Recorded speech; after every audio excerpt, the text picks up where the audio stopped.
Assalamu alaikum. Thank you very much for clicking on this video. Good explanation of the dangers of liquor. In Islam, intoxicating drinks are forbidden because they have harmful effects on individuals and society.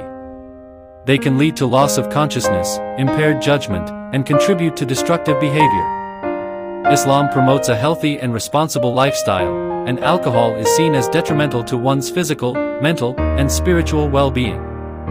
The prohibition is aimed at protecting individuals and society from the potential harm caused by alcohol consumption.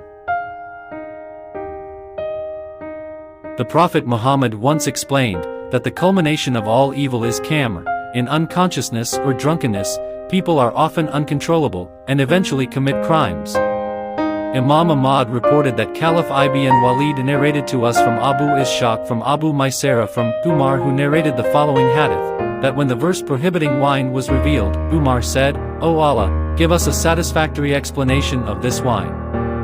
So his words were revealed, "They ask you about wine and gambling. Say, in both there is a grave sin."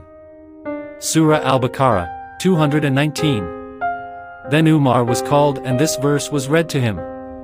He said, "O Allah, give us a satisfactory explanation of this khamr."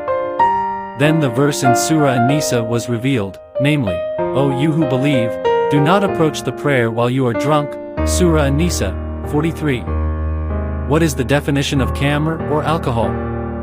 The definition of khamr is what Amirul Mu'minin Umar ibn al-Khattab said, which is anything that clouds the mind, intoxicates, as will be explained later in the interpretation of Surah Al-Ma'idah. The same applies to maisir, which is gambling. That's all we can say. If you have any questions, please comment below. Don't forget to like, subscribe to this channel. Thank you very much. Wassalamu alaikum.